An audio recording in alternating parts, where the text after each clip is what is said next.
कल्याणं नमो वज्रायाणं नमो लोय सव्यसागुणं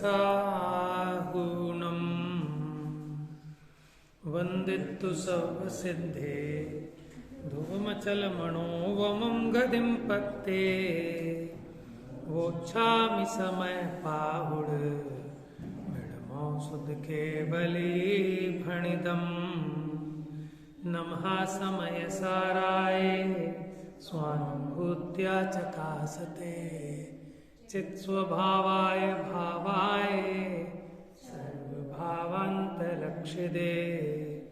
निज स्वरूप को परम रस जामे भरो अपार वंदो परमानंदमय समय सार अविकार।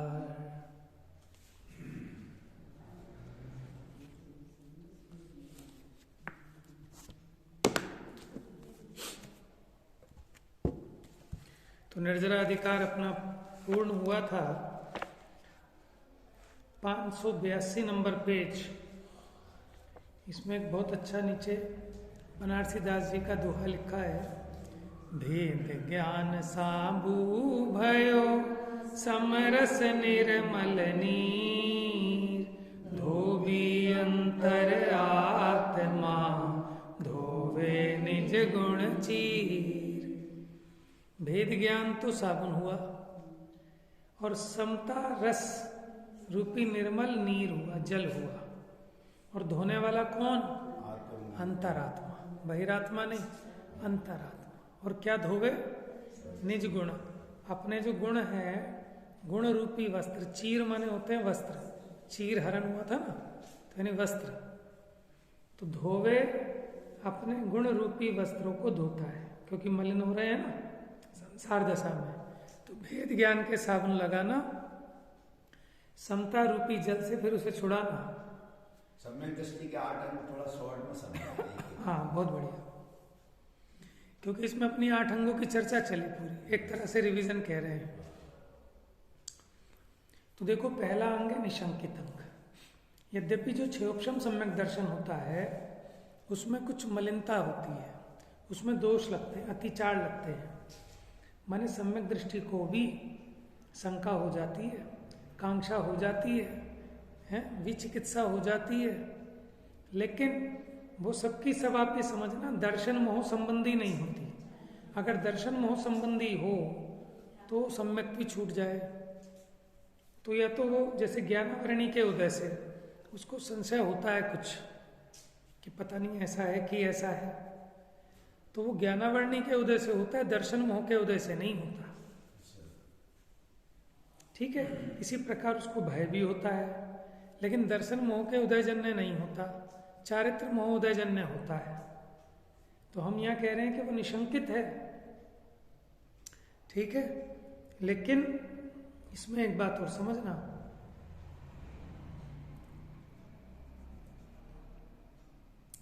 कि सम्यक दृष्टि के अगर ये 8 अंग हों तो वो सम्यक दर्शन विशुद्ध होता है। कैसा होता है? विशुद्ध। वो उसकी विशुद्धि है, दर्शन विशुद्धि है ना। तो अगर 8 अंग हों पूरे, माने अतिचार ना लगे, तो वो विशेष शोभायमान होता है। लेकिन ये अतिचार है। अतिचार उसे कहते हैं जो उस गुण में उसका एक देश दोष उत्पन्न करे। माने गुण है और गुणों में दोष उत्पन्न करे, तभी तो उसको अतिचार कहेंगे। माने है तो सम्यक दृष्टि, लेकिन उसको कुछ शंका उठ जाती है। समझ में आया? शंका तो उठती है, लेकिन वो शंका ऐसी नहीं उठती कि सम्यक से च्युत हो जाए। उसमें दोष लगता है, मलिनता आती है श्रद्धा में थोड़ी, ठीक है ना, थोड़ी सी मलिनता आती है। लेकिन वो उसको दूर करने का प्रयास करता है। अगर दूर ना करे तो सम्यक भी छूट जाए। देखो यहाँ 2 बातें हो गई। एक तो जिसके निशंकित अंग है, चौथे गुण स्थान वाले के, उसके निशंकित अंग है श्रद्धा संबंधी, लेकिन चारित्र मोहनीय संबंधी तो उसको लगते हैं दोष।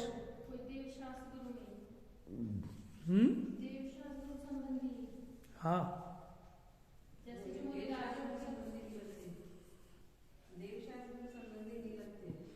देखो ऐसा है, अगर देव शास्त्र संबंधी नहीं लगे तो फिर उसको अतिचार नहीं कहेंगे।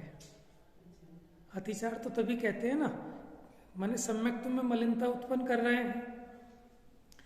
चारित्र मोहनीय संबंधी कहते हो तो चारित्र मोहनीय संबंधी तो जिसके निसंकित आदि अंग हैं उनको भी रहता है, अगर चौथे गुण स्थान वाला है, निसंकित अंग का भी धारी है।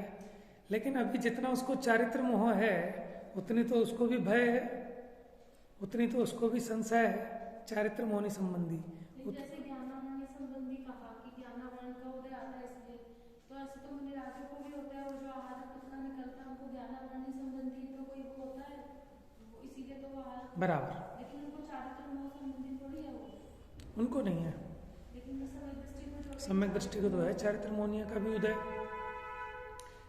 माने कोई भी सम्यक दृष्टि है, माने चाहे छह एक सम्यक दृष्टि है जिसके निसंकित आदि 8 अंग भी मान लो पूरे हैं, क्योंकि वो मलिन नहीं है, वो निर्मल सम्यक दर्शन है।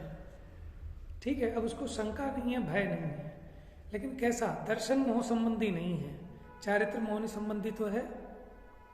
किसको कह रहे हैं कि जिसको 8 अंग भी हैं उसकी बात है। अब आ जाओ क्षयोपशम सम्यक दृष्टि की। मान लो जिसके अतिचार लगते हैं, अब अतिचार के शंका आदि 8 दोष, जो शंका आदि 8 दोष है, चल मल आगाड़ दोष सुने हैं ना आपने, क्षयोपशम सम्यक दर्शन वाले के चल मल आगाड़ दोष लगते हैं। अब ये चल दोष क्या है, मल दोष क्या है और आगाड़ दोष क्या है। गाढ़ मैंने होता है मजबूत, जैसे बूढ़े आदमी के हाथ में लाठी, लाठी तो नहीं छूटती लेकिन कप कपाती रहती है। तो ऐसे ही वो सम्यक दृष्टि जिसका सम्यक तो नहीं छूटता लेकिन फिर भी उसके उस श्रद्धान में अगाढ़ता रहती है, माने वैसा गाढ़ापना नहीं होता।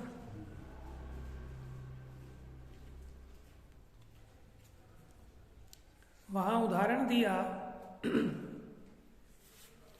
जैसे उसको ऐसा रहता है देवशास्त्र गुरु के संबंध में, जैसे क्या कह रहे हैं अगाढ़पने में, कि ये हमारे मंदिर है, ये तुम्हारा मंदिर है, ये हमारी प्रतिमा, ये तुम्हारी प्रतिमा, ये हमारी वेदी, वो तुम्हारी वेदी। इस संबंध का थोड़ा आगाड़ दोष।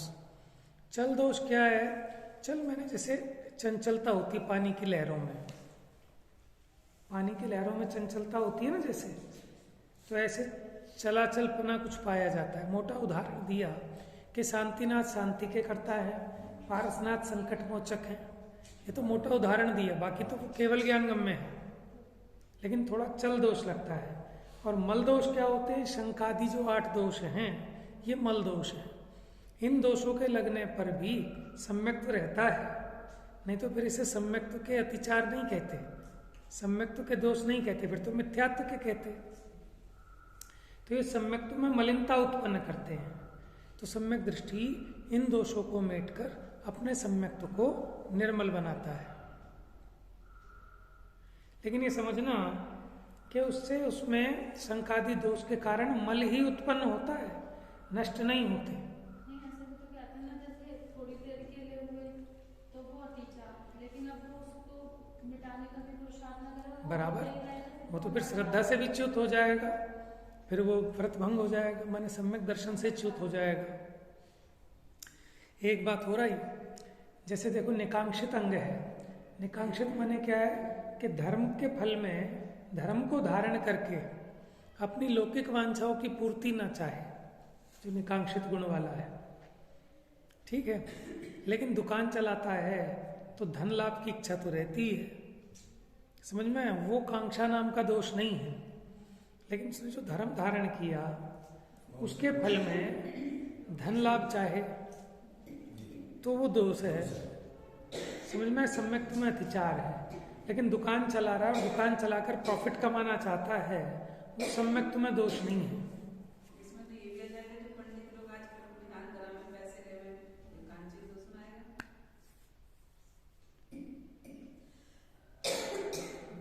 देखो दो बातें हैं, एक तो व्यक्ति धर्म इस दृष्टि से कर रहा है कि मैं धर्म करूंगा तो ये मेरी सेवा करेंगे, मुझे भोजन देंगे, मेरी इज्जत करेंगे, ये कांक्षा नाम का दोष है सम्यक्त्व में। ठीक है, लेकिन जिसका धंधा यही है, जिसका प्रोफेशन है, जिसने इसे व्यापार बना लिया है, समझ में है ना, वो तो व्यापार समझ के ही कर रहा है, वो धर्म समझ के कोई ना कर रहा है।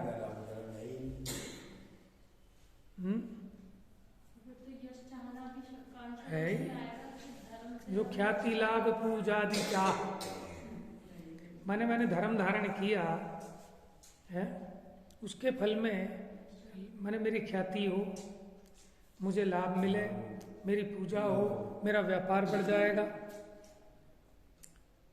तो मेन है कि वो धर्म के फल में इन भोगों की कामना नहीं करे। समझ में? बाकी दुकान खोल के प्रॉफिट कमाने की इच्छा कर रहा है तो वो सम्यक्त्व का दोष नहीं है।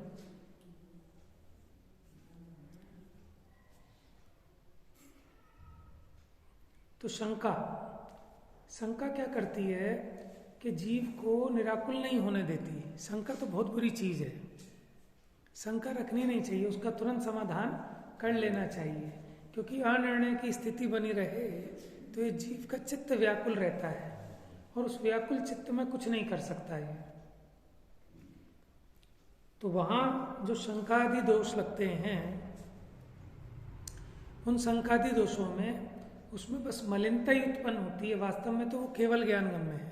हम जो पढ़ते हैं सुनते हैं, ये तो आचार्यों ने हमारी बुद्धिगम्य हो जाए उतना निरूपण किया कि बुद्धिपूर्वक आप क्या सावधानी रख सकते हैं, उस तरफ से उपदेश दिया। तो शंका में कि जिनेंद्र भगवान के वचनों में शंका धारण नहीं करना, मानो कोई चीज अपनी बुद्धि से समझ में भी नहीं आ रही, ठीक है, तो निशंकित अंक के धारी को भी नहीं आ रही, लेकिन वो भगवान के वचन प्रमाण है ऐसा मानकर उस शंका को दूर करता है। लेकिन वो शंका मिटी कहाँ पे? वो बस इतना तो मान लिया कि आज्ञा है उनकी, बराबर। लेकिन वो शंका, लेकिन उसकी अश्रद्धा नहीं होती ना, और मिथ्या दृष्टि की तो अश्रद्धा हो जाए इस बात पर। सम्यक दृष्टि को क्या हुआ, उसको शंका उत्पन्न हुई, लेकिन वो कि जिनेंद्र भगवान के जो प्रयोजनभूत वचन हैं, जब उनकी मैंने परीक्षा कर ली, उसमें उनकी गड़बड़ नहीं है, तो ये बात भी 16 आने सच्ची है। समझ में आया? तो शंका नहीं करता, कांक्षा माने धर्म को धारण करके लौकिक विषयों की कामना नहीं करना, तो बुद्धिपूर्वक ये उपाय करना, और उसको तत्व ज्ञान के आधार पर ही वो मिट सकती है। विचिकित्सा माने जगत में जितनी जैसी वस्तुएं हैं वो अपने अपने स्वभाव में रहती हैं, तो उनके स्वभाव को देखकर अपने को अनिष्ट बुद्धि उत्पन्न न करना, ये विचिकित्सा नाम का दोस्त। विचिकित्सा का अपोजिट निर्विचिकित्सा गुण था। अमूढ़ दृष्टि, अमूढ़ दृष्टि में क्या, मूढ़ता नहीं करना। देव, गुरु और शास्त्र और इनके प्रशंसक, इसके संबंध में मूढ़ता नहीं होनी चाहिए कि कुगुरु, कुदेव, कुशास्त्र और इनके प्रशंसकों से, ठीक है, प्रभावित नहीं होना, क्योंकि अगर आप प्रभावित हुए तो सम्यक तो छूट जाएगा। इसलिए बुद्धिपूर्वक उपाय ये है कि उनकी संगत नहीं करना, उनकी संगति से बचना। हमें क्या लगता है कि देखो साहब, धर्म तो इनका भी अच्छा है, धर्म तो उनका भी अच्छा है, लेकिन जीव प्रभाव में आए बिना रहता नहीं है, कमजोरी है ना अपनी, तो बुद्धिपूर्वक उन मूढ़ताओं से बचता है। जैसे मुनिराजों को देख के वो करुणा बुद्धि जो जाती है कि सारे मुनिराजों की ठंड झेलते थे, तो ये विचिकित्सा में आता है कि उनके मतलब उनके घृणा, विचिकित्सा माने घृणा का भाव, वो तो करुणा का भाव है। विचिकित्सा माने तो घृणा का भाव कि देखो ये तो नहाते भी नहीं है, कैसे हैं ये मुनि, तो फिर उनसे धर्म लाभ कैसे लेगा ये जीव।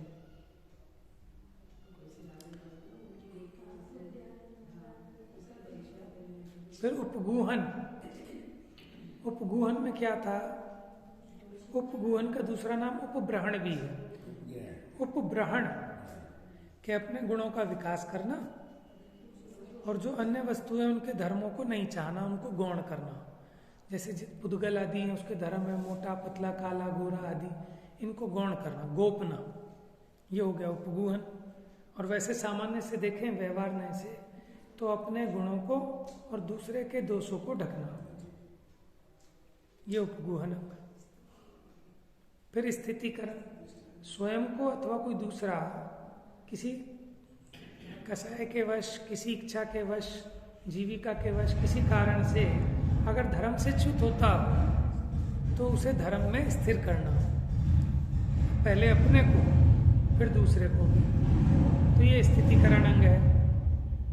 वात्सल्य, माने जो साधर्मी हैं, जो मोक्ष मार्ग को साध रहे हैं, उनमें जैसे गाय को बछड़े में प्रीति होती है, ऐसे उनमें वात्सल्य भाव होना, ठीक है ना। हम एक ही राह के पथिक हैं, तो वात्सल्य प्रभावना, माने जिन वचनों को, जिन धर्म को तपस्या के द्वारा, पूजा के द्वारा, दान के द्वारा जैसे अपनी मने वैसे उसकी प्रभाव फैलाना, महिमा फैलाना।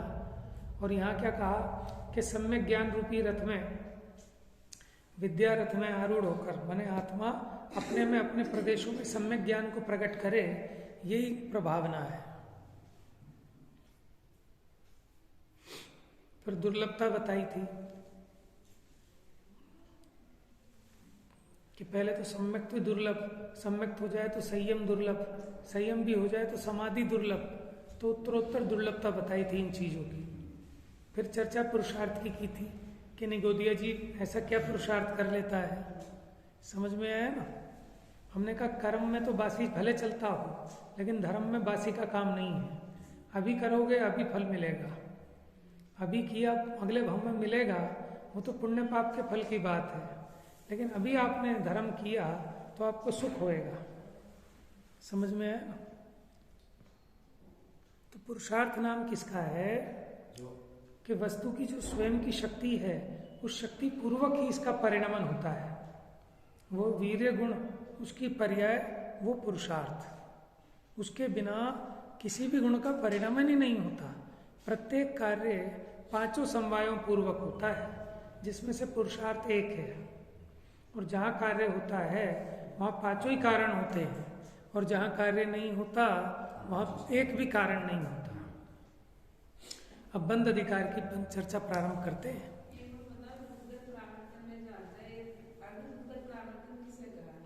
जो पुद्गल परावर्तन का जितना काल लगता है ना, उसके आधा काल को कहेंगे अर्थ पुद्गल परावर्तन। क्या पुद्गल परावर्तन की बात करें, और जो पुद्गल परावर्तन है ना, द्रव्य परावर्तन का भेद है पुद्गल परावर्तन। जैसे गाना सम्यक दृष्टि पर पुद्गल परावर्तन समय रहता है, तो अर्थ पुद्गल परावर्तन खाली पुद्गल का लिया है, पांचों का लिया है। आप ही देखो, ये जो हमने परावर्तन बताया, ये टाइम पीरियड बताने के लिए बता रहे हैं आपको कि कितने काल तक रुकेगा। एक पुद्गल परावर्तन में कितना टाइम लगता है, ठीक है। जितना एक पुद्गल परावर्तन में टाइम लगा, मानो आपको पता चला 100 घंटे लगे, तो अर्ध पुद्गल परावर्तन कितना टाइम होगा, 50 घंटे। अब देखो, जो 5 प्रकार के परावर्तन गिनाए, उनमें पहला है द्रव्य परावर्तन। उसका काल जितना है, उसके अनंतवें भाग में भी अनंत सागर होते हैं। एक पुद्गल परावर्तन के अनंतवें भाग में भी अनंत सागर होते हैं। जो द्रव्य परावर्तन है, उसके 2 भेद हैं, कर्म परावर्तन और नौकर्म परावर्तन। ये जो द्रव्य परावर्तन है, इसको ही पुद्गल परावर्तन कहते हैं। वो इसलिए कहते हैं कि एक बार मान लो जैसे एक वृक्ष है, अब उस पर जैसे जैसे परमाणु है, जैसी उसकी दशा है, अब इसमें आग लग गई, कुछ परमाणु उड़ गए, कुछ परमाणु जल में बह गए, कुछ हवा बन गए, अलग अलग जगह परिणमित हो गए। लेकिन बिल्कुल एज इट इज, बिल्कुल एक एक परमाणु वैसा का वैसा, उतने उतने अनुभाग को लिए, शक्ति को लिए जैसा है, बिल्कुल एज इट इज। जब ये बनेगा तो कितना काल लग जाएगा इस काम में, बहुत लंबा काल है। क्योंकि बहुत सारे सागरों में तो ऐसा होगा सब चीजें मैच कर गई, लेकिन सिर्फ एक परमाणु की कमी रह गई। ऐसा ऐसा कितनी बार होगा, कितना दुर्लभ हो जाएगा। तो उसमें जितना काल लगता है वो अनंतानंत सागर है, समझ में आया। ये तो केवल ज्ञान की महिमा है ना, कि हम और आप नहीं जान सकते कितना होता है एक पुद्गल परावर्तन, लेकिन केवल ज्ञानी भगवान जानते हैं। तो इसलिए करणानि योग के द्वारा, कि जो आपके ज्ञान का विषय नहीं है, केवल ज्ञान गम्य पदार्थों का भी जानना होता है। तो आपको अब ये समझ में आएगा, भाव भासना होगी कि मानो वो कितना लंबा काल है एक पुद्गल परावर्तन का। और वो जितना लंबा काल है उसका आधा करो, तो उतना काल जब शेष रहे तब वो काल लब्धि होती है कि अब ये जीव सम्यक दर्शन के लायक हो सकता है। जरूरी नहीं है हो जाए, सम्यक दर्शन करने के बाद अधिक से अधिक काल अगर रगड़े भी संसार में, मैंने उसमें छूटेगा भी, तो भी अधिक से अधिक भी रगड़ेगा तो कितना, आधा पुद्गल परावर्तन, उससे ज्यादा नहीं रगड़ सकता। और जल्दी से जल्दी मोक्ष जाए तो सम्यक दर्शन होने के बाद अंतर मुहूर्त में, एक बार सम्यक दर्शन हो गया और जल्दी से जल्दी अगर जाए मोक्ष तो अंतर मुहूर्त तो उसको भी लगेगा। समझ में आया? और अधिक से अधिक टाइम ले, सम्यक दर्शन होने के बाद छूट भी जाए, सब कुछ हो जाए, तो भी कितने टाइम में चला जाएगा? ज्यादा से ज्यादा आधे पुद्गल परावर्तन में। और ऐसा नहीं, अनंत सागर का होता है। 66 सागर तो जो आपने पढ़ा वो क्षोभशम सम्यक्त का उत्कृष्ट काल है। ये जो एक बार क्षोभशम सम्यक्त हुआ, अगर वो रहे अधिक से अधिक कितने टाइम तक बना रह सकता है, तो 66 सागर कुछ अंतर मुहूर्त है। हाँ, तो जो आप कह रहे हो ना क्षेत्र परावर्तन, क्षेत्र परावर्तन तो पुद्गल परावर्तन से असंख्यात गुना बड़ा है। समझ में आया? फिर क्षेत्र परावर्तन से काल परावर्तन का समय और इतना असंख्यात गुना बड़ा है।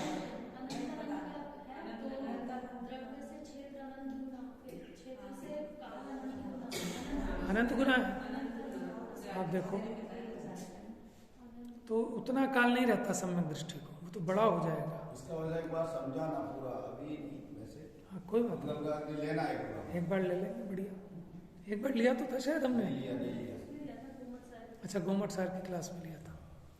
उसमें तो पूरे गणित से, क्या आप ही देखो कितनी दुर्लभता है दोबारा आने में।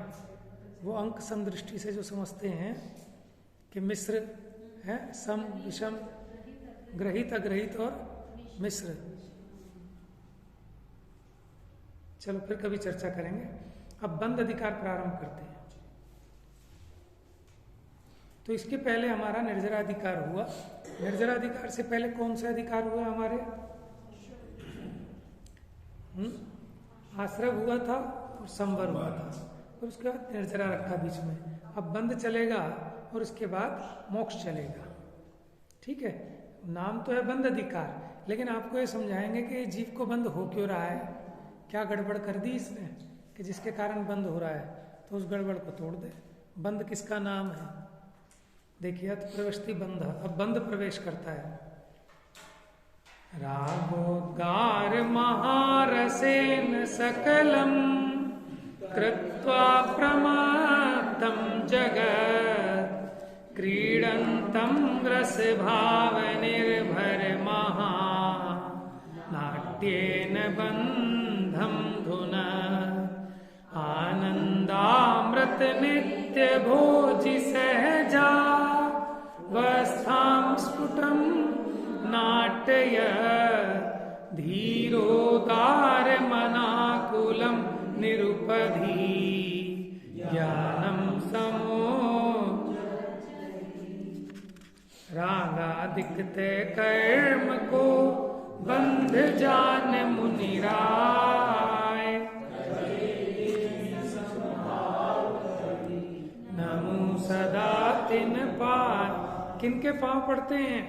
कि उन मुनिराज के, कि किन्होंने क्या किया कि रागादि को कर्म बंध का कारण जानकर समता भाव को धारण किया। तो समता भाव धारण किया तो रागादि उत्पन्न नहीं हुए, तो उसी को हम ऐसा कहते हैं कि रागादि नष्ट कर दिए हैं।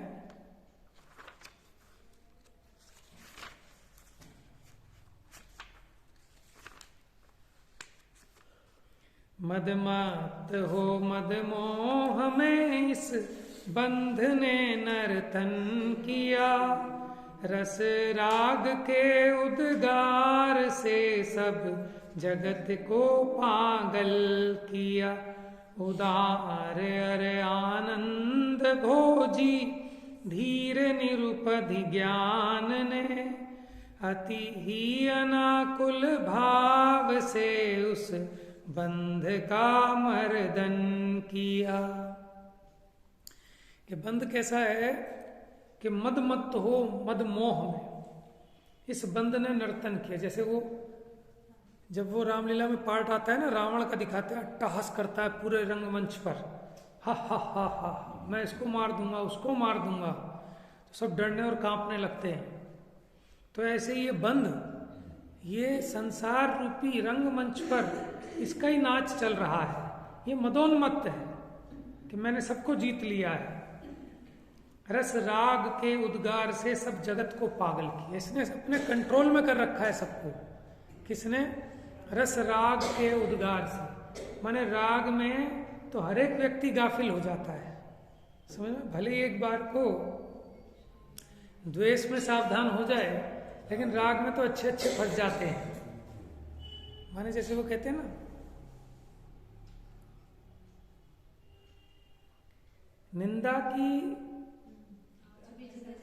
निंदा की आंच भी जिन्हें जला नहीं पाती, प्रशंसा की ठंडक उन्हें भी छार छार कर देती है।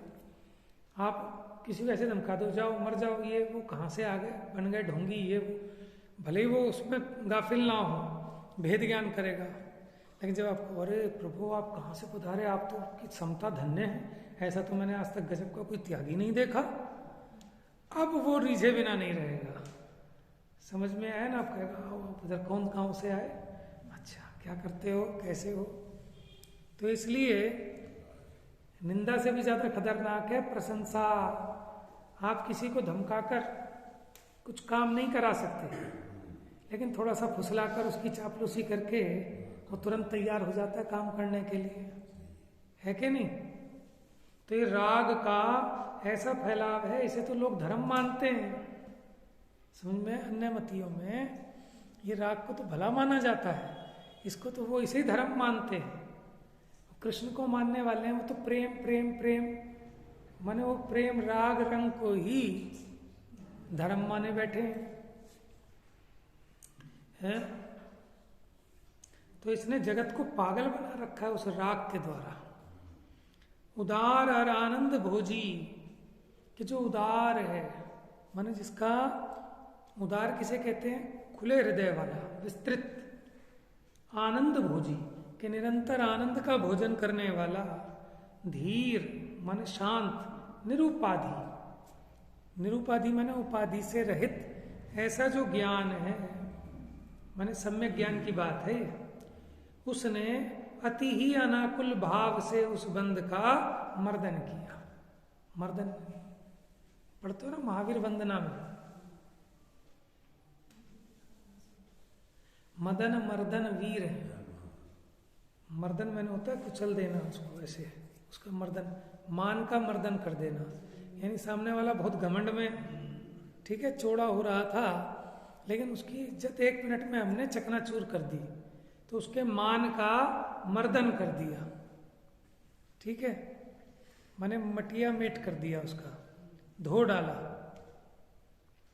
तो ऐसे ही उस सम्यक ज्ञान ने अनाकुल भाव से, आकुलता से नहीं, माने तो अपने में लीन हुआ, समता भाव रखा और बंद का मर्दन हो गया। समझ में? वो पानी पानी हो गया, बंद चला गया, भाग गया बेइज्जत होकर।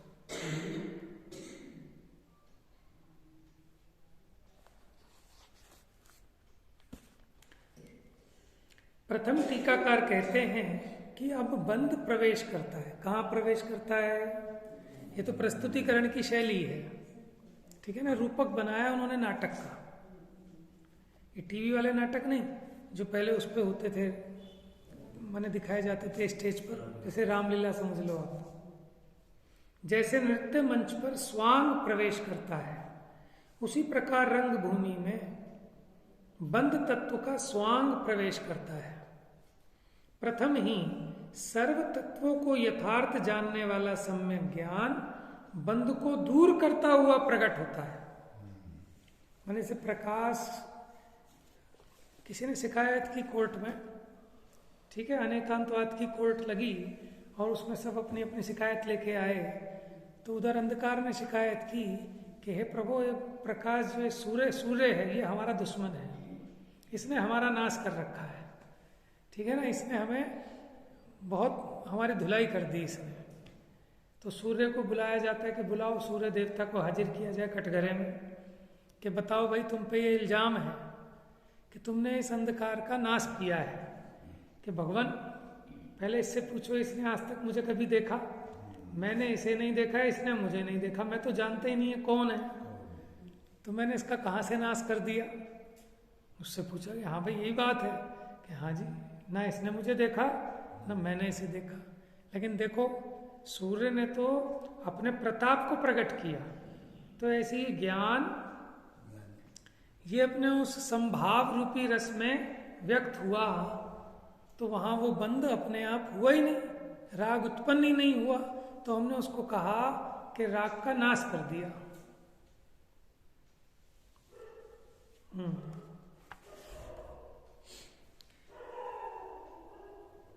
तो सम्यक ज्ञान बंध को दूर करता हुआ प्रकट होता है।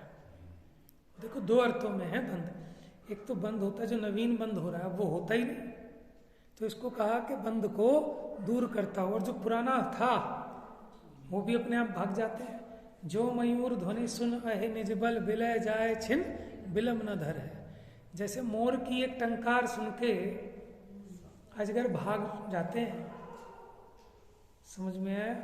ऐसे ये ज्ञान का जब बिगुल बसता है, सम्यक ज्ञान प्रकट होता है, तो नए बंधन तो आते नहीं, और पुराने बंधन तड़ तड़ टूट पड़े, खिल जावे अंतर की कलियां।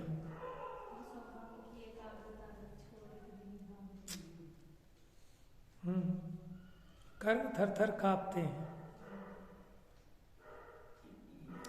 जो राग के उदय रूपी महारस के द्वारा, महारस माने मदिरा के द्वारा, समस्त जगत को प्रमत्त करके, माने मतवाला बनाकर, पागल करके, रस के भाव से माने मतवालेपन से भरे हुए महानृत्य के द्वारा खेल रहा है, ऐसे बंध को उड़ाता हुआ, दूर करता हुआ ज्ञान उदय को प्राप्त होता है। वह ज्ञान आनंद रूपी अमृत का नित्य भोजन करने वाला है, माने वो सम्यक ज्ञान अपनी ज्ञात्री क्रिया रूप सहज अवस्था को प्रकट न चाह रहा है। क्या है उस ज्ञान की क्रिया? सहज जानना। धीर है, उदार माने महान विस्तार वाला है, अनाकुल है, आकुलता से रहित है वो ज्ञान, क्योंकि आकुलता तो अज्ञान में होती है, ज्ञान में आकुलता नहीं होती। और जिसमें आकुलता है वो कैसा ज्ञान?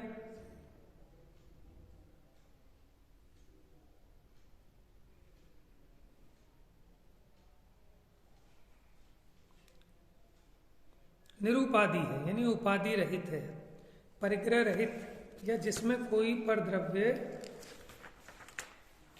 संबंधी ग्रहण त्याग नहीं है, ऐसा है।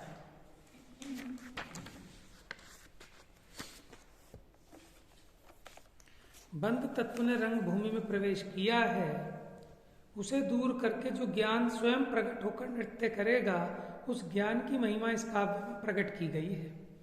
ऐसा अनंत ज्ञान स्वरूप आत्मा सदा प्रकट रहो, माने वो सम्यक ज्ञान सदा प्रकाशित रहे।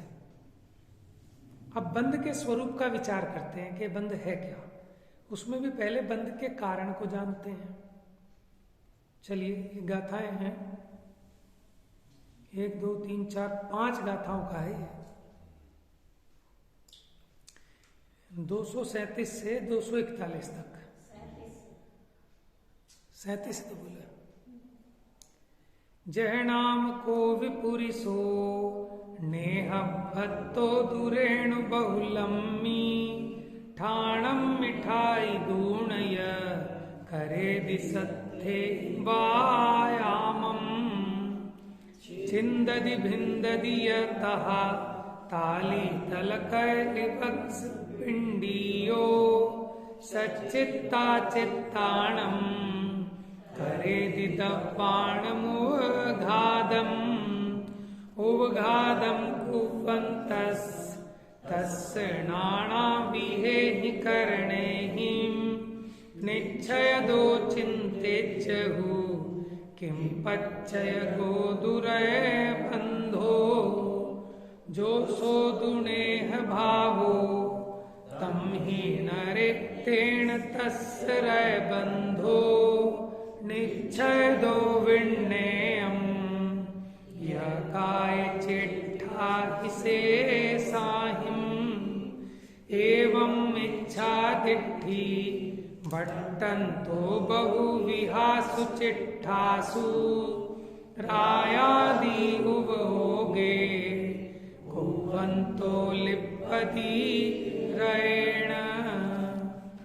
जिस रीत कोई पुरुष मर्दन आप करके तेल का व्यायाम करता,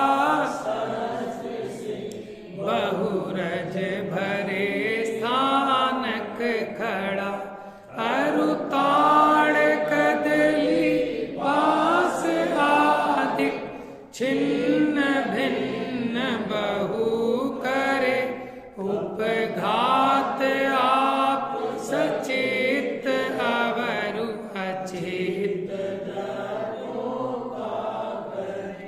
बहुभांति के करणादि से उपघात करते, उसे ही को निश्चयपने चिंतन करो, रजबंध है यो जानना, निश्चयपने चिकनाई जो से नर विषय, रजबंध कारण वो ही है,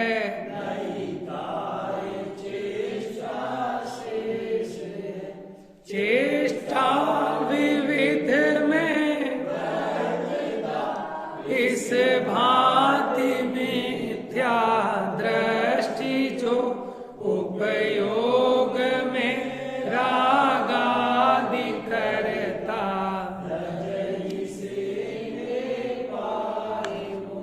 चलो देखो इस गाथा का विचार करते हैं। जह नाम को विपुरुषो, जह नाम माने यथा नाम माने कोई पुरुष, नेह भत्तो,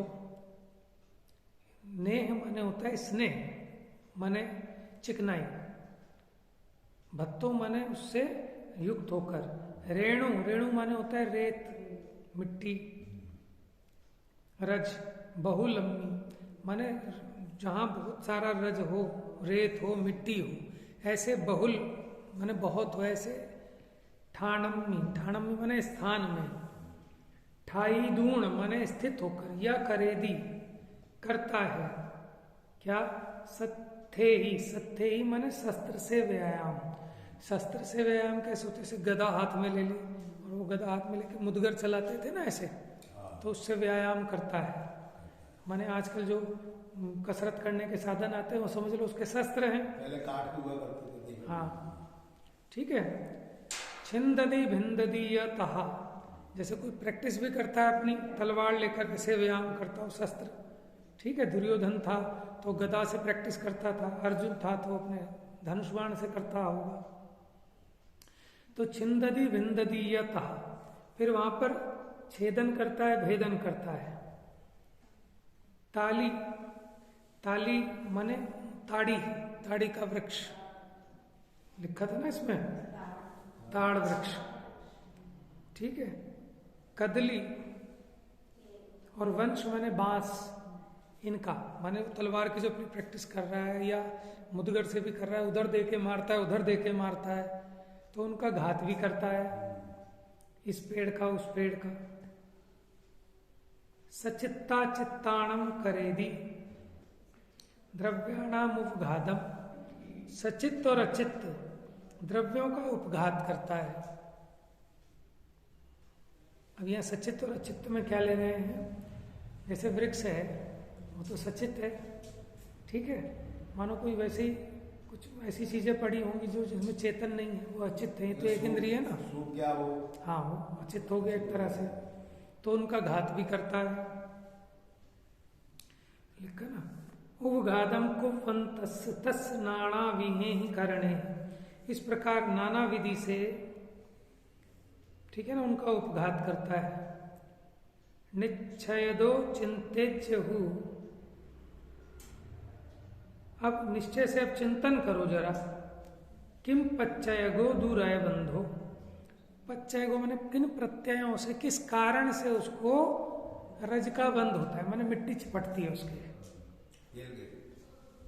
वो जो व्यायाम कर रहा था उसको, जो हाँ उसको मिट्टी क्यों चिपटी, देखो अब देखो इसमें क्या क्या कारण गिना है कि बहुत मिट्टी वाले स्थान पे कर रहा है इसलिए मिट्टी चिपटी नहीं, चलो ठीक है। उसने वो जो चित्त का घात किया शस्त्र के द्वारा, क्या उससे मिट्टी चिपटी है? नहीं चिपटी। तो वो कहते हैं कि जरा चिंतन करते हैं कि उसको रज का बंधन किस कारण से हुआ।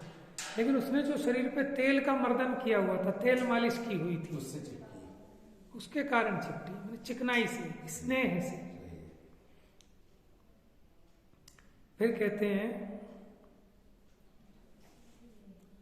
जो सो दुनेह भावो तम ही नरे तेण तस् रह बंधो। उसने जो तेल लगाया हुआ है उसके कारण ही उसको रज का बंध होता है।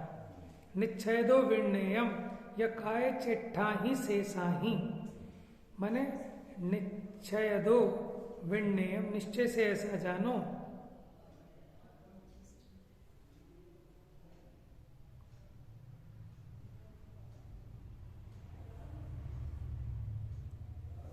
ना होना चाहिए। तो ना काय चेष्टा ही शेषा ही, कि उसको काया की चेष्टा से रज नहीं बंध रही, और शेषा भी माने और जो शेष कारण है उनके कारण भी रज नहीं चिपक रही। एवं इच्छा दिट्ठी, देखो 4 गाथाओं में तो उदाहरण दिया, अब यहां सिद्धांत बता रहे हैं। एवं माने इसी प्रकार मिथ्या दिट्ठी माने मिथ्या दृष्टि वट्टंतु वर्तता है। बहु विहासु चिट्ठासु, बहुत विधि माने बहुत प्रकार की, चिट्टासु माने चेष्टाओं में, कि माने वो रज वाले स्थान पे भी खड़ा है, कसरत भी कर रहा है, शस्त्र भी चला रहा है, चेतन अचेतन का घात भी कर रहा है। रायादि उवोगो माने राग आदि जो उसका उपयोग हुआ। कुवंतो लिपपदी, लिपपदी माने लंपित होते, लेप लगता है। कहाँ से? रयण माने रज से। किस कारण से लगता है? कि उपयोग में रागादि रूप जो वो वर्तन करता है उसके द्वारा उसे कर्मबंध का लेप होता है। जैसे उस पहलवान को शरीर में जो तेल लगाया है, चिकनाई लगाई है, उसी के कारण वो रज का बंध होता है। उसी प्रकार मिथ्या दृष्टि जीव के जो इसका उपयोग रागादि युक्त चिकना होता है, उसके कारण इसको कर्म का लेप होता है, बंध होता है। ये बंध का सारा विस्तार बता दिया है इन्होंने। देखते हैं गाथार्थ। जैसे कोई भी पुरुष अपने शरीर में, यानी भेदभाव नहीं है कि अमीर होगा तो नहीं चिपकेगा, गरीब को ही चिपकेगा, गोरे को नहीं चिपकेगा, काले को नहीं। कोई भी पुरुष तेल आदि स्निग्ध पदार्थ लगाकर, और देखो पुराने टाइम में आप देखो पुराने लोगों के कुर्ते के कॉलर हो तो ऐसे चिकटते थे, काले हो जाते थे। क्यों? तेल भी ऐसे पकड़ते थे, समझ में? फ्री का तेल होता था, समझ में? तो वो जो कालापना हुआ वो किस कारण हो गया? तेल के कारण। क्योंकि भैया उसमें चिकनाई है तो वहां पे आके वो रज चिपटेगी। वो आपने कैसा सुनाया था, मूछ वाला, वो मूछ पे तेल लगा माने इकट्ठा करने। समश्रु नवनीत की कथा थी वो। समश्रु नाम था उसका, मूछ वाला। तो पहले गांवों में छाछ तो फ्री में बटती थी, तो बटती थी, फालतू ही होती थी। तो वो रोज क्या करता था, छाछ पीता था, और छाछ भी उसने मांग के तो मूछों पे घी लग जाता था।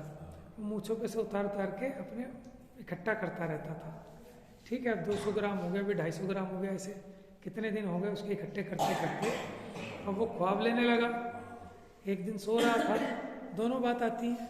एक जगह ऐसा आता है कि कुएं के मुडेर पे सो रहा था, एक जगह ऐसा आता है कि अपनी झोपड़ी में सो रहा था। अब सोते सोते अब वो विचार करता है कि अभी पूरा पीपा भर जाएगा, फिर मैं शहर में इसको बेच के आऊँगा, इससे इतने पैसे मिलेंगे। अब इतने पैसे मिलेंगे तो फिर मैं गाय खरीद लूँगा। ठीक है, अब गाय खरीद लूँगा तो अब गाय की रखवाली के लिए मैंने वो चारा वारा फिर ये कर लूँगा, फिर खेती कर लूँगा, फिर एक बिल्ली पाल लूँगा। अब इन सब की देख रेख कौन करे, उसके लिए फिर शादी कर लूँगा, फिर शादी कर लूँगा, फिर वो मेरे पैर दबाएगी, फिर जब वो मेरे पैर दबाएगी मैं उसे खींच के पैर मारूंगा कि ढंग से दबा।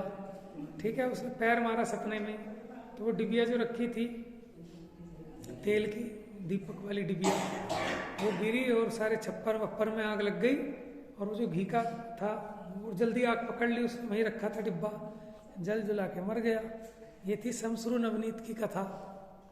ऐसे वो कहते कि उसने सोचा कि वो उधर खिसकेगी, मैं उसे खिसकाऊंगा उधर, चल उधर खिसक। वो उधर खिसक, ऐसा किया वो कुएं में गिर गया। समझ में आया? माने जीव ऐसी पाप बांध रहा है कुछ नहीं इसके पास, कुछ नहीं है, लेकिन सिर्फ नहीं होते हुए भी बंद पूरा है। आप बताओ, माने आपके पास 100 करोड़ रुपए नहीं है, लेकिन बंद तो हजारों लाखों करोड़ों का कर रहा है जीव निरंतर। समझ में आया ना? और उस बंद से बचने का एक उपाय है कि आप परिमाण कर लो, जितना आपको लगता हो ले लो। नियम 500 करोड़ का, कि 500 करोड़ से ज्यादा नहीं रखूंगा, 500 करोड़ हो जाएंगे तो त्याग दूंगा। बताओ, ले सकते हो नियम? है ये जीव को अंदर में लगता है, अरे आज ही तो मेरा पाप का उदय है, कहीं एकदम मेरा पटाखा खुल गया एकदम पुण्य का। समझ में आया? 1000 करोड़ मिल गए, अनिल अंबानी मेरे नाम करके मर गया, फिर क्या करूंगा? तो इसको माने अंदर में है तो भिखारी, लेकिन अंदर में इच्छा पूरी पड़ी है, ना जाने कब मेरी लॉटरी लग जाए, ना जाने कब क्या हो जाए। तो इसलिए निरंतर वो आशा है ना, वो राग, उसके कारण पाप बंद चालू है ना। इसलिए तो नियम नहीं ले पा रहा, क्योंकि इसको उम्मीद है।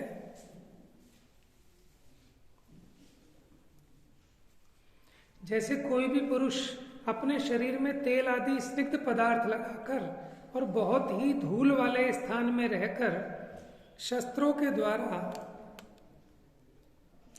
व्यायाम करता है तथा ताड़, तमाल, केल, बांस, अशोक इत्यादि वृक्षों को छेदता है, भेदता है, सचित तथा अचित द्रव्यों का उपघात करता है, मैंने पत्थर है उसी को तोड़ दिया। इस प्रकार नाना प्रकार के करणों के द्वारा उपघात करते हुए उस पुरुष के धूलि का बंध वास्तव में किस कारण से होता है, ये निश्चय से विचार करो। उस पुरुष में जो यह तेल आदि की चिकनाहट है, उससे उसे धूलि का बंध होता है, ऐसा निश्चय से जानना चाहिए। शेष शारीरिक चेष्टाओं से बंध नहीं होता। इसी प्रकार बहुत प्रकार की चेष्टाओं में वर्तता हुआ मिथ्या दृष्टि अपने उपयोग में रागादि भावों को करता हुआ कर्म रूपी रज से लिप्त होता है, बंधता है। मैंने बहुत बड़ी बात कह दी है कि आप जो खा रहे हो ना, उससे आपको बंध नहीं है। आप जो दुकान चला रहे हो, उससे आपको बंध नहीं है, लेकिन आपके अंदर में जो उसके प्रति राग है, आसक्ति है, जो चिकनाहट है जिससे आप चिपके हुए हो, उससे बंद हो रहा है।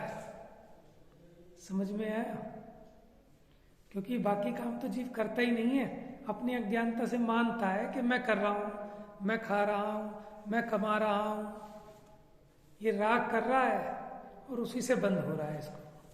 वैसे दुकान तक जाएगा वो तो इतना तो राग करना ही पड़ेगा, नहीं फिर खोलेंगे कैसे? तो आपको खोलने से क्या लेना? नहीं आप बता रहे नहीं। हाँ नहीं, वो बात ठीक है, ये तो बात सच्ची है। इनका कहने का मतलब ये है कि जिसके राग होगा वही तो जाएगा दुकान खोलने, क्योंकि हमने ऑप्शन तो दिया नहीं। अब ये समझ गए कि इसमें एक उपाय है कि दुकान तो चलाते रहो, राग मत करो। अब परेशानी ये आती है कि दुकान चलाते रहे, राग ना हो, ऐसा कैसे होगा? फिर तो दुकान ही बंद करनी पड़ जाएगी। ये तो बात ठीक है, लेकिन उसमें हम ये समझा रहे हैं कि जो दुकान आपने खोली, दुकान में माल लाए, दुकान का माल बेचा, उससे बंद नहीं हुआ। आपको उसको करने की जो आसक्ति है, जो राग है, उससे बंद हो रहा है, जड़ की क्रिया से बंद नहीं होता।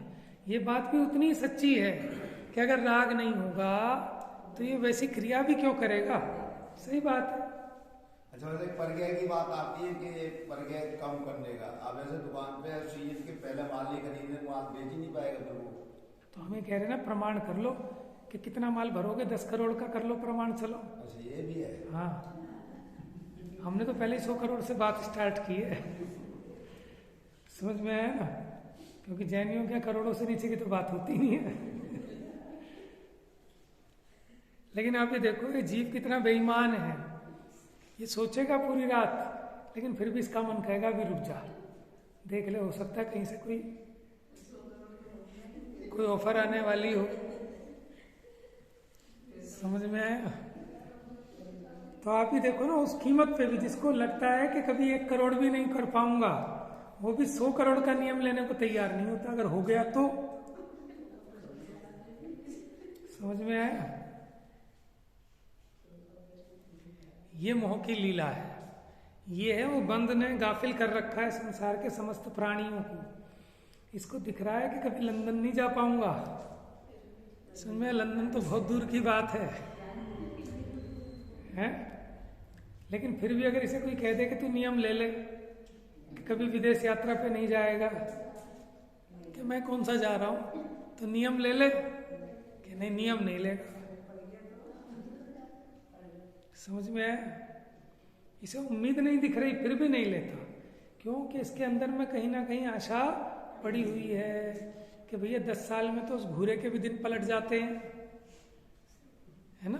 घूरा बताया था ना संजय पंडित जी ने, कि वो जो गोबर के ढेर लगे रहते हैं ना, तो लोग इकट्ठे कर करके रखते हैं और उसे भी मानते हैं मेरा घूरा है गोबर के ढेर को, और 10 दिन में तो उसके भी दिन पलट जाते हैं। तो हमारे नहीं पलटेंगे, हमारे क्या पाप का ही उदय चलता रहेगा, है?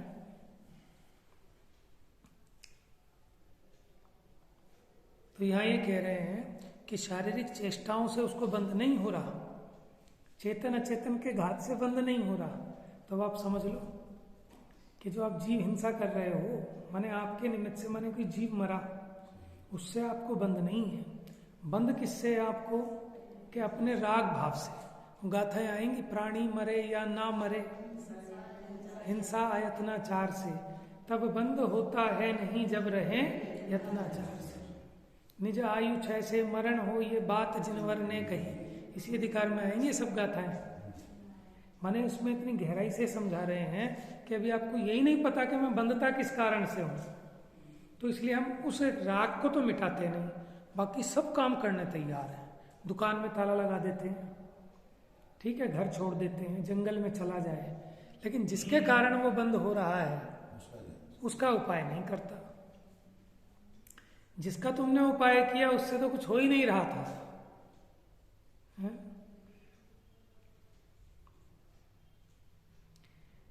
तो मिथ्या दृष्टि अपने उपयोग में रागादि भावों को करता हुआ कर्म रूपी रज से लिप्त होता है, बंधता है। इसका और विचार कल देखेंगे टीका में। तो ये बड़ी गहरी बात है, और हम जो है बंध को मिटने के नाम पर क्या उपाय कर रहे हैं और क्या हमारी प्लानिंग है। माने हम प्रक्षाल में नहीं आ पाते तो हमें लगता है वो दिन कब आएगा कि जब हम प्रक्षाल में आ पाएंगे। हमें क्या लगता है कि मैं प्रक्षाल में नहीं आ रहा इसलिए मेरे को बंध है, और मैं आ जाऊंगा तो बंध से निवृत्ति हो जाएगी।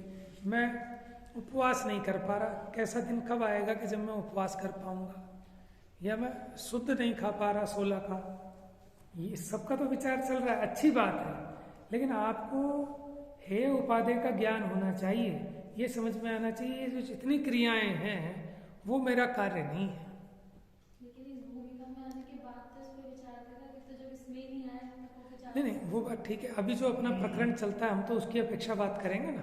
हर एक जीव अपने हिसाब से औषधि लेगा, जो अभी इस भूमिका में नहीं आया उसकी तो क्या बात कहें। लेकिन हम फिर भी ये कह रहे हैं कि इतना पढ़ने सुनने के बाद भी जीव उस पर तो भले विचार कर ले, लेकिन इस मूल मुद्दे पे विचार नहीं करता कि वास्तव में मैं दुखी किस कारण से हो रहा हूं। मैं जो बंधा हूं वो अपने राग भाव से बंधा हूं, और राग का मेटना मैंने पढ़ते थे कि वीत राग भेट्यो अबे मेटो राग कुटे, कि हे प्रभु मेरा भी राग मिट जाए। लेकिन राग मिटने के लिए पुरुषार्थ ही नहीं है इसका। नजर तो लक्ष्य पे रहनी चाहिए ना। अब जिसको ये समझ में आया कि मुझे राग मेटना है, तो हालांकि अवलंबन रूप में उसका भी उपाय ये होगा कि स्वाध्याय में आएगा, घर छोड़ के, दुकान छोड़ के, समझ में, बिस्तर छोड़ के प्रक्षाल में आएगा। वहां भी तो राग घट रहा है ना, उसका प्रयोजन राग घटाने का है, क्रिया वही चल रही है, लेकिन देखो प्रयोजन में फेर है। कोई तो आ रहा है राग बढ़ाने के लिए, कैसा कि मेरी दुकान बढ़िया चले इसलिए प्रक्षाल करके जाऊंगा। और तब दुकान दबादब चलेगी। और एक इस प्रयोजन से आता है कि दुकान खोलने की आसक्ति छूट जाए, इसलिए भगवान के पास आ रहा हूं। समझ में, मेरा मोह रूपी मैल धुल जाए। जैसे भगवान की प्रतिमा पर जो रज है, जल डालने से वो रस धुल जाती है, उसी प्रकार आपके वचन रूपी अमृत से मेरी वो मोह रूपी रज धुल जाए। पढ़ते हैं ना शांति जाग में, छिंदी छिंदी भिंदी भिंदी। अपने मुमुक्षुओं में तो है नहीं चलन ज्यादा, लेकिन वैसे सभी करते हैं, छिंदी छिंदी भिंदी भिंदी। तो छिंदी छिंदी भिंदी भिंदी माने छेदन हो जाए, भेदन हो जाए इस मोह का, इस कसाय का, इन भय का, तो उसकी भावना भाई जाती है। तो देखो लक्ष्य से फर्क पड़ जाता है कि आप किस प्रयोजन से क्या काम कर रहे हैं। क्रिया तो वैसी की वैसी दिख रही है, ज्ञानी की भी और अज्ञानी की भी। ज्ञानी भी पूजा कर रहा है, ज्ञानी भी स्वाध्याय कर रहा है, अज्ञानी भी, लेकिन दोनों की दृष्टि अलग अलग है। एक तो इसलिए कर रहा है कि इससे क्या होगी, संपदा मिलेगी, स्वर्ग मिलेगा, और एक इसलिए कह रहा है कि मेरा राग छूट जाए, है ना, ये संपत्ति के प्रति, परिग्रह के प्रति जो मेरा मोह है ये छूट जाए। माने एक तो ज्ञानी तो फल वांछा त्यागे, अज्ञानी त्याग का फल चाहे। देखो प्रयोजन में अंतर देखो। अज्ञानी क्या करता है, अज्ञानी त्याग करके भी ग्रहण करने की इच्छा है, और ज्ञानी फल की वांछा का त्याग करता है, और अज्ञानी फल चढ़ाकर त्याग करके भी उसकी इच्छा है। माने परिग्रह को छोड़ने के पीछे भी उसकी इच्छा क्या है कि तू 1 पैसा देगा वो 10 लाख देगा। समझ में? तो प्रयोजन से हिसाब से फल है, फिर अभिप्राय के हिसाब से है सब चीजें। मिथ्यातम नाश